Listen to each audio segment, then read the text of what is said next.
کہ کنز الایمان میں حدیث شریف آئی کہ اللہ کے رسول صلی اللہ علیہ وسلم خطبہ دے رہے ہیں، جمعے کا خطبہ دے رہے ہیں، اور خطبے کے دوران میں مسجد نبوی میں کسی شخص سے کہتے ہیں کہ بیٹھ جاؤ۔ جب یہ آواز مسجد نبوی سے باہر نکلتی ہے،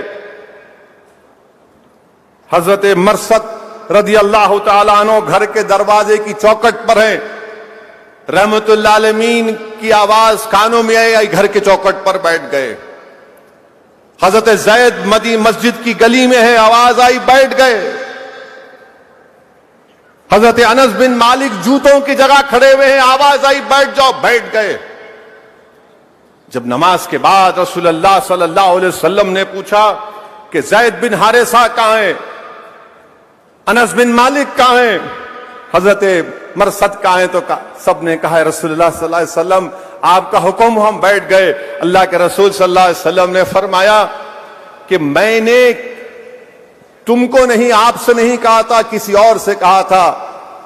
تو حضرت انس بن مالک نے کہا یا رسول اللہ صلی اللہ علیہ وسلم آپ نے نام لے کر نہیں کہا، آپ نے کہا بیٹھ جاؤ، تو ہم بیٹھ گئے۔ یہ رسول اللہ صلی اللہ علیہ وسلم سے محبت ہے۔ کسی شاعر نے بڑا خوب کہا، لکھا، ہم نے کبھی خطرے پر غور نہ کیا، نہ کبھی دریا دیکھا، پر جہاں تیری جھلک دکھی ڈوب گئے، جہاں تیری جھلک دکھی ڈوب گئے۔ میرے عزیز دوستو اور بزرگوں، حضرت ابو ذر غفاری رضی اللہ تعالی عنہ رسول اللہ صلی اللہ علیہ وسلم کے پاس آ کر کلمہ پڑھتے ہیں، اور رسول اللہ صلی اللہ علیہ وسلم کلمہ پڑھنے کے بعد حضرت ابو ذر غفاری رضی اللہ تعالی عنہ سے کہتے ہیں کہ ابو ذر، آج کے بعد لوگ تمہیں تانا ماریں گے، لوگ تمہیں تانا ماریں گے، میرا نام لے کر تم ان تانوں کی فکر نہیں کرنا۔ حضرت ابو ذر غفاری رضی اللہ تعالی عنہ وعدہ کرتے ہیں یا رسول اللہ صلی اللہ علیہ وسلم میں کفار کے تانوں کی فکر نہیں کروں گا۔ جب صحابی اس زمانے میں زید بن ارقم کے گھر میں نماز پڑھتے تھے تو نماز پڑھ کر نکلے تو وہاں پر صحابیوں نے کہا کہ ابو ذر اپنے ایمان کا اعلان مت کرنا ورنہ تمہیں کفاران قریش ماریں گے۔ حضرت ابو ذر غفاری نے کہا کہ مشورہ تو سنا مگر مانوں گا نہیں، مشورہ تو سن لیا مگر مانوں گا نہیں، کیونکہ میں نے رسول اللہ صلی اللہ علیہ وسلم کو وعدہ کر کے آیا تھا کہ جو تانے ماریں گے میں اس کی فکر نہیں کروں گا، میں مار کھاؤں گا مگر ارل اعلان کہوں گا کہ میں محمد مصطفیٰ کی غلامی کا طوق اپنے گلے میں ڈال چکا ہوں، اور میں اشہد ان لا الہ الا اللہ و اشہد ان محمد رسول اللہ کا اعلان کر چکا ہوں۔ میرے عزیز دوستوں اور بزرگوں، اگر آپ صحابہ کی زندگی کا مطالعہ کریں گے تو حضرت عبداللہ مزنی رضی اللہ تعالی عنہ اسلام کو قبول کر لیے، مدینہ جانا چاہتے تھے، آپ کے چچا نے آپ کو پالا اور پوسا۔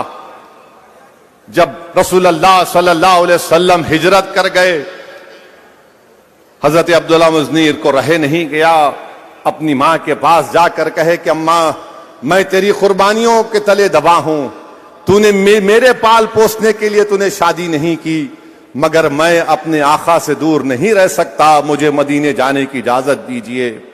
وہ اپنے چچا کے پاس جاتے جو مشرک تھے اور ان سے جا کر ڈرتے ہوئے کہتے ہیں کہ میں مدینے کو جانا چاہتا ہوں۔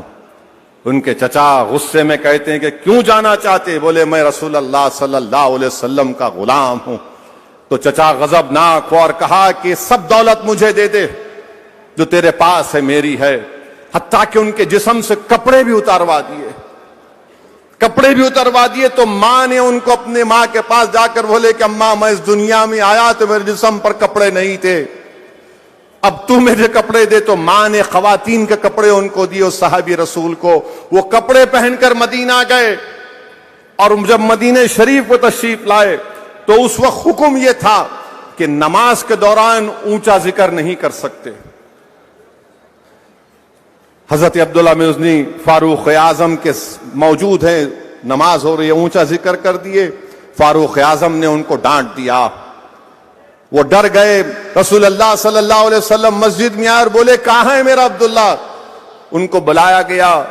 جب رسول اللہ صلی اللہ علیہ وسلم کو دیکھے تو رونا شروع کر دیے۔ رونا شروع کر دیے. رسول اللہ صلی اللہ علیہ وسلم نے پوچھا کیوں رو رہے ہو؟ تو کہا رسول اللہ صلی اللہ علیہ وسلم آقا مجھ سے غلطی ہو گئی, میں نے زور زور سے ذکر کیا اور فاروق اعظم نے مجھے ڈانٹا. تو رسول اللہ صلی اللہ علیہ وسلم نے فاروق اعظم سے کہا کہ میرے عبداللہ کو تم نہیں ڈانٹنا کبھی بھی, تم نہیں جانتے اس کی قربانی کیا ہے.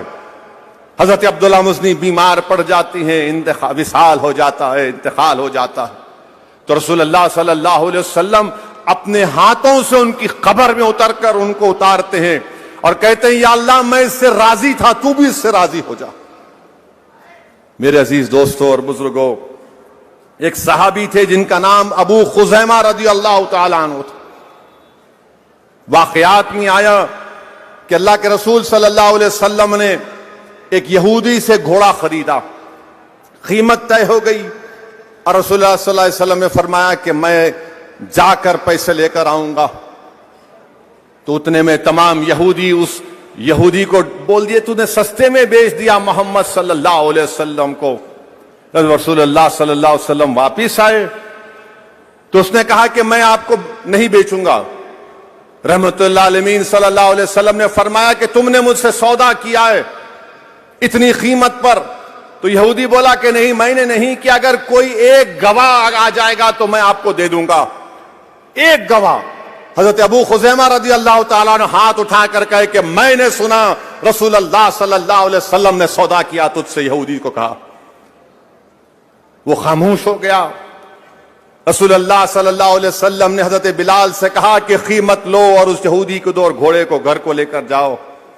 اللہ کے رسول صلی اللہ علیہ وسلم نے حضرت ابو خزیمہ کا ہاتھ پکڑا اپنے دست مبارک سے اور کہا کہ ابو خزیمہ تو نہیں تھا یہاں پر جب میرا یہودی سے سودا ہوا تھا. حضرت ابو خزیمہ رضی اللہ تعالیٰ عنہ رسول اللہ صلی اللہ علیہ وسلم کے چہرے انور کو دیکھتے ہیں, خوب دیکھتے ہیں اور آنکھ میں آنسو آ جاتی ہیں اور کہتے ہیں یا رسول اللہ صلی اللہ علیہ وسلم ہم تو اللہ کو بھی نہیں جانتے تھے, آپ نے کہا اللہ ہے تو ہم نے کہا ہے. یا رسول اللہ صلی اللہ علیہ وسلم آپ نے کہا یہ اللہ کی کتاب ہے پڑھو تو ہم پڑھے. یا رسول اللہ صلی اللہ علیہ وسلم آپ نے کہا زمین و آسمان کا بنانے والا اللہ ہے تو ہم نے مانا. یا رسول اللہ صلی اللہ علیہ وسلم آپ نے کہا سجدہ کرو تو ہم نے سجدہ کیا.